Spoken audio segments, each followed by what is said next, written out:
ആ കുട്ടിക്ക് വെള്ളം കൊടുക്കണം.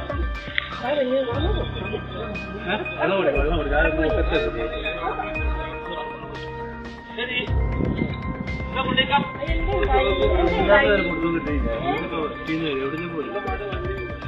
അടുക്കള മാറുന്ന പോയിരിക്കട്ടെ കുറച്ചേരി ഇരുന്നിട്ടേ